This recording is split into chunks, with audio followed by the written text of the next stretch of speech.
साल 2004 अटल बिहारी वाजपेयी का India shining का नारा हवा हो चुका था। देश ने एक ऐसा रिजल्ट दिया जिसकी उम्मीद किसी को नहीं थी।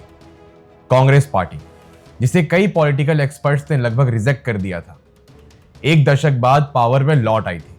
दिल्ली के पावर सर्कल में एक साथ खामोशी और बेचैनी का माहौल था। अब सबकी जुबान पर सिर्फ एक ही सवाल था, भारत का अगला प्राइम मिनिस्टर कौन होगा। जवाब बिल्कुल साफ लग रहा था, सोनिया गांधी। लेकिन पॉलिटिक्स कभी सीधी लकीर पर नहीं चलती। इसी उथल पुथल के बीच एक नाम ऐसा था जो प्राइम मिनिस्टर पोस्ट के लिए सबसे नेचुरल, सबसे स्ट्रांग और सबसे डिजर्विंग माना जा रहा था। एक ऐसा शख्स जिसने अपनी पूरी जिंदगी कांग्रेस पार्टी को दी थी। वो व्यक्ति थे प्रणब मुखर्जी। उन्हें, उनके सपोर्टर्स को और शायद पूरे देश को यही लग रहा था कि इस बार ताज उनके ही सिर सजेगा। वो प्राइम मिनिस्टर पोस्ट के लिए सबसे मजबूत कैंडिडेट थे, लेकिन कुछ ही घंटों में एक फैसले ने सब कुछ बदल दिया। यह कहानी उस रात की है जब पॉलिटिक्स के शतरंज पर चली एक चाल ने प्रणब मुखर्जी का प्राइम मिनिस्टर बनने का सपना हमेशा के लिए तोड़ दिया।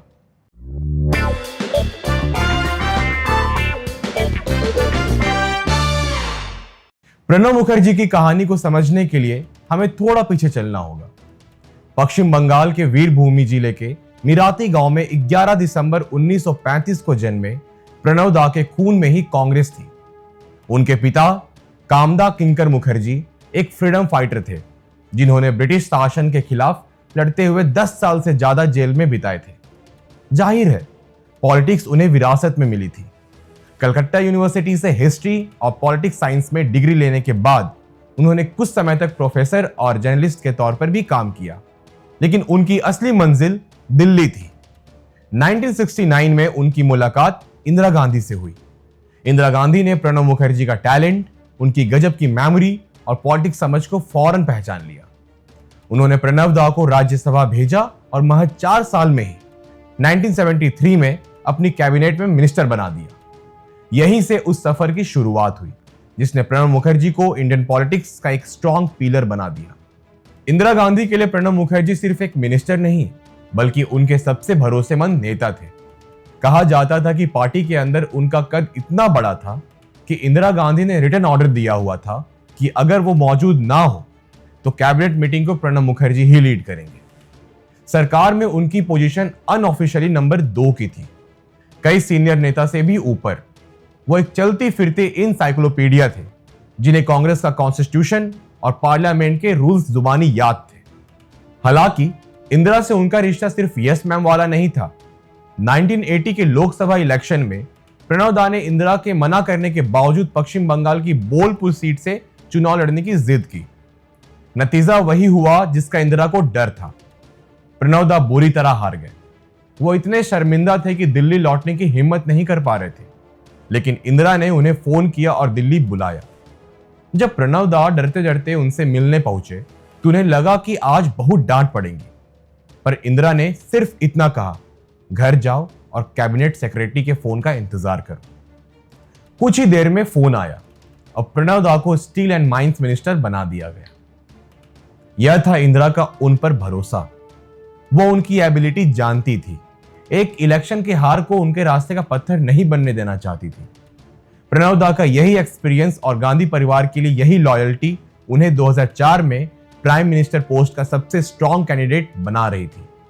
लेकिन 2004 की रात पहली बार नहीं थी जब प्राइम मिनिस्टर की कुर्सी प्रणब मुखर्जी के इतने करीब आकर दूर चली गई। इससे ठीक 20 साल पहले 1984 में भी कुछ ऐसा ही हुआ था।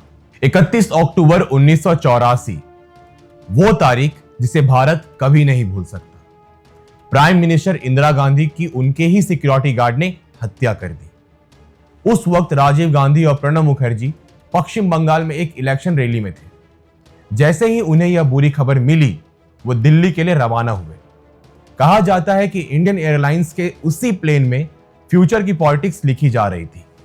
सीनियर जर्नलिस्ट रशीद कदवई अपनी बुक 24 अकबर रोड में लिखते हैं कि प्लेन में डिस्कशन शुरू हुई कि अब आगे क्या होगा।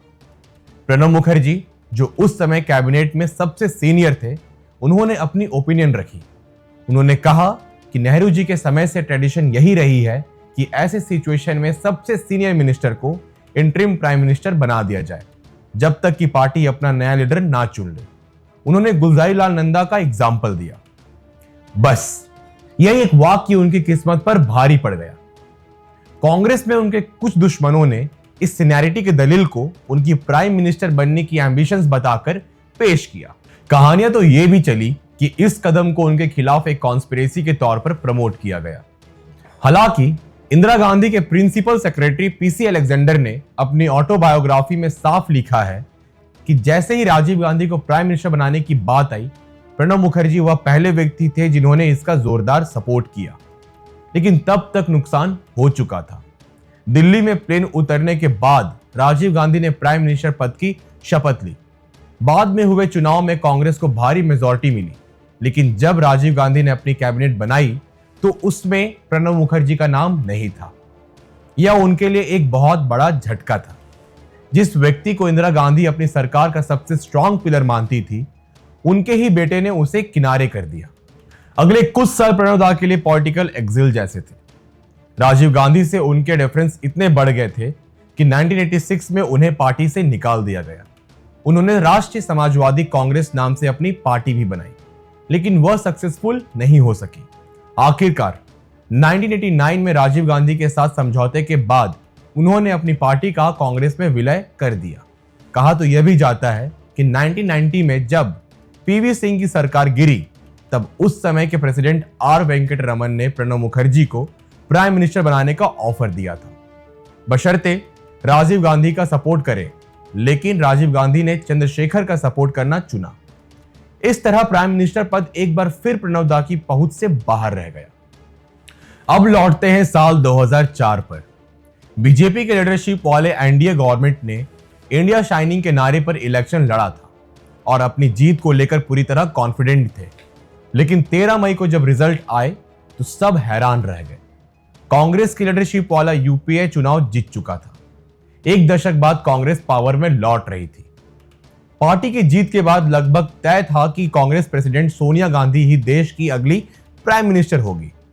तभी ऑपोजिशन ने, खासकर बीजेपी ने, अपने फॉरिजन ऑरिजन का इशू जोर शोर से उठाना शुरू कर दिया। सुषमा स्वराज जैसी नेताओं ने तो यहां तक कह दिया कि अगर सोनिया गांधी प्राइम मिनिस्टर बनी तो वे अपना सिर मुड़वा लेंगी। पूरे देश में एक तनाव फैल गया। कुछ दिनों के नाटक के बाद 18 मई 2004 को कांग्रेस पार्लियामेंट पार्टी की मीटिंग हुई। सेंट्रल हॉल खचाखच भरे थे। हर कोई सोनिया गांधी का भाषण सुनने का इंतजार कर रहा था। लेकिन उन्होंने जो कहा उसने सबको चौंका दिया। उन्होंने एक इमोशनल स्पीच में अपनी कंसाइंस की आवाज का हवाला देते हुए प्राइम मिनिस्टर पद ठुकरा दिया। उनके इस फैसले ने अचानक एक बड़ा सवाल खड़ा कर दिया। अगर सोनिया गांधी नहीं तो कौन? सोनिया गांधी के इंकार के बाद दिल्ली में स्पेकुलेशन का बाजार गर्म हो गया। अर्जुन सिंह, शिवराज पाटिल, एनडी तिवारी जैसे कई बड़े नेता के नाम हवा में थे। लेकिन इन सब में एक नाम एक्सपीरियंस, सीनियरिटी और एबिलिटी में सबसे आगे थे, प्रणब मुखर्जी। ये कांग्रेस के चाणक्य थे। 5 डिकेड्स का पार्लियामेंट्री एक्सपीरियंस, फाइनेंस, डिफेंस और फॉरेन जैसे सबसे इंपॉर्टेंट मिनिस्ट्री को संभालने का तजुर्बा और पार्टी के सबसे इंपॉर्टेंट ट्रबल शूटर की इमेज। लगभग हर कोई मानकर चल रहा था कि सोनिया गांधी के बाद अगर कोई इस पोस्ट का सबसे नेचुरल हकदार है तो वो है प्रणब मुखर्जी। शायद खुद प्रणब मुखर्जी को भी यही उम्मीद थी। उनकी बेटी शर्मिष्ठा मुखर्जी ने अपनी book Pranab my father a daughter remembers में लिखा है कि उन दिन उनके घर पर नेताओं और जर्नलिस्ट का तांता लगा हुआ था और माहौल सेलिब्रेशन जैसा था। लेकिन सोनिया गांधी के मन में कुछ और ही चल रहा था। उन्होंने एक ऐसा नाम चुना जिसने सबको हैरान कर दिया, डॉक्टर मनमोहन सिंह। मनमोहन सिंह एक वर्ल्ड फेमस इकोनॉमिस्ट और ऑनेस्ट इमेज के व्यक्ति थे, लेकिन वो ट्रेडिशनल पॉलिटिशियन नहीं थे। वो जनता के नेता नहीं बल्कि राज्यसभा के मेंबर थे। उनकी सबसे बड़ी क्वालिटी उनकी क्लीन इमेज और गांधी परिवार के प्रति अटूट लॉयल्टी थी। तो सवाल उठता है कि सोनिया गांधी ने प्रणब मुखर्जी जैसे पावरफुल नेता की जगह मनमोहन सिंह को क्यों चुना? कहा जाता है कि सोनिया गांधी को एक ऐसा प्राइम मिनिस्टर चाहिए था जो गवर्नमेंट को इफिशिएंटली चलाए, लेकिन पार्टी या गांधी परिवार की अथॉरिटी के लिए कोई चैलेंज ना बने। मनमोहन सिंह इस रोल में बिल्कुल फिट बैठे थे। उस वक्त राहुल गांधी की पॉलिटिक्स में नई नई एंट्री हुई थी। और कांग्रेस उनके लिए फ्यूचर की जमीन तैयार कर रही थी। ऐसे में प्रणब मुखर्जी जैसे पावरफुल प्राइम मिनिस्टर शायद फ्यूचर में राहुल गांधी के लिए रास्ता मुश्किल बना सकता था। जिस रात इस फैसला का ऐलान हुआ वह प्रणब मुखर्जी के लिए दिल तोड़ने वाली रात थी। उन्होंने अपनी ऑटोबायोग्राफी द कॉलिजन ईयर्स में इस बात पर बहुत बैलेंस शब्दों में लिखा, लेकिन अपना दर्द छिपाया नहीं। सालों बाद डॉक्टर मनमोहन सिंह ने 2017 में प्रणब मुखर्जी की बुक के लॉन्च पर पब्लिकली यह बात मानी। उन्होंने कहा कि 2004 में प्रणब जी का नाराज होना नेचुरल था, क्योंकि वह उस पोस्ट के लिए उनसे कहीं ज्यादा डिजर्विंग थे, लेकिन इस मामले में उनके पास कोई चॉइस नहीं थी। सीनियर जर्नलिस्ट एनके सिंह ने एक इंटरव्यू में बताया था कि जब उन्होंने सालों बाद प्रणब दा से पूछा कि क्या उन्हें कभी प्राइम मिनिस्टर ना बन पाने का दर्द होता है, तो प्रणब दा कुछ देर खामोश रहे, फिर धीरे से बोले, इट हर्ट्स, यानी तकलीफ तो होती है। दिल टूटने के बाद प्रणब मुखर्जी ने जो किया वह उनके कद को और भी बड़ा बना देता है। उन्होंने अपने पर्सनल डिसअपॉइंटमेंट को किनारे रखकर पार्टी के प्रति लॉयल्टी दिखाई। जब कांग्रेस पार्लियामेंट पार्टी में लीडर के नाम पर प्रपोजल रखने की बारी आई तो प्रणब मुखर्जी ही थे जिन्होंने डॉक्टर मनमोहन सिंह के नाम का प्रपोजल रखा। उन्होंने पूरी डिग्निटी के साथ डिसीजन को एक्सेप्ट किया। इसके बाद वह मनमोहन सिंह गवर्नमेंट में शामिल हुए और एक बार फिर सरकार के सबसे स्ट्रॉन्ग पिलर बने।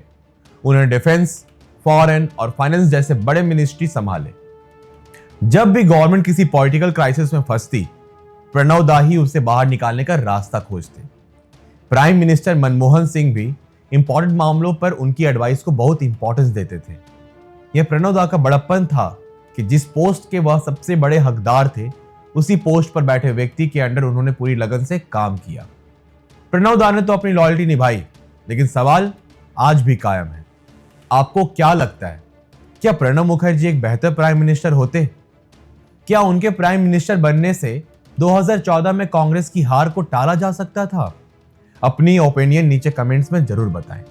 और अगर आपको इंडियन पॉलिटिक्स की ऐसी अनसुनी कहानी में इंटरेस्ट है तो हमारे चैनल प्राइम माइक को सब्सक्राइब करना ना भूलें। प्राइम मिनिस्टर की कुर्सी भले ही उन्हें ना मिली हो, लेकिन किस्मत ने उनके लिए एक और बड़ा रोल तय कर रखा था। 2012 में यूपीए गवर्नमेंट ने उन्हें प्रेसिडेंट पोस्ट के लिए अपना कैंडिडेट बनाया। यह एक तरह से उनके लिए हाफ सेंचुरी की शानदार पॉलिटिकल जर्नी का सम्मान था। 25 जुलाई 2012 को प्रणब मुखर्जी ने भारत के 13वें प्रेसिडेंट के रूप में शपथ ली। कई लोगों ने इसे प्राइम मिनिस्टर ना बन पाने के दर्द के लिए एक कॉन्सोलेशन प्राइज माना, लेकिन प्रणब मुखर्जी सिर्फ एक रबर स्टैम्प प्रेसिडेंट नहीं बने। उन्होंने अपने विशाल कॉन्स्टिट्यूशनल नॉलेज और पॉलिटिकल एक्सपीरियंस का इस्तेमाल करते हुए कई मौके पर गवर्नमेंट को एडवाइस दी। प्राइम मिनिस्टर नरेंद्र मोदी ने भी कई बार पब्लिकली कहा कि प्रणब दा ने एक पिता की तरह उनका गाइडेंस किया। 2019 में देश ने उन्हें उनके एक्स्ट्राऑर्डिनरी कंट्रीब्यूशन के लिए highest civilian honour Bharat Ratna से सम्मानित किया। 31 अगस्त 2020 को प्रणब मुखर्जी का निधन हो गया, लेकिन वह अपने पीछे एक विशाल लेगेसी छोड़ गए। वह इंडियन पॉलिटिक्स के एक ऐसे चाणक्य थे जो हमेशा पावर के सेंटर में तो रहे, लेकिन कभी सिंहासन पर नहीं बैठे। उनका रिस्पेक्ट उनके अपनी पार्टी के साथ अपोजिशन भी करता था। उनकी कहानी इस बात का सबूत है कि पॉलिटिक्स में सिर्फ एबिलिटी ही सब कुछ नहीं होती। समय, किस्मत और टॉप लीडरशिप का भरोसा भी उतना ही जरूरी होता है। प्रणब मुखर्जी के पास एबिलिटी थी, लेकिन शायद किस्मत और टॉप लीडरशिप का ट्रस्ट उनके साथ नहीं था, जो प्राइम मिनिस्टर बनने के लिए चाहिए था। वह 2 बार प्राइम मिनिस्टर बनते बनते रह गए और यह कसक शायद उनके मन में हमेशा रही, लेकिन उन्होंने इसे कभी अपनी ड्यूटी के आड़े नहीं आने दिया। उनकी कहानी एक ऐसे पॉलिटिशियंस की है जिसने पर्सनल डिसअपॉइंटमेंट से ऊपर उठकर हमेशा देश और पार्टी के प्रति अपनी ड्यूटी को प्रायोरिटी दी। और यह सवाल हमेशा पूछा जाता रहेगा, क्या होता अगर 2004 में वो एक फैसला अलग होता। धन्यवाद।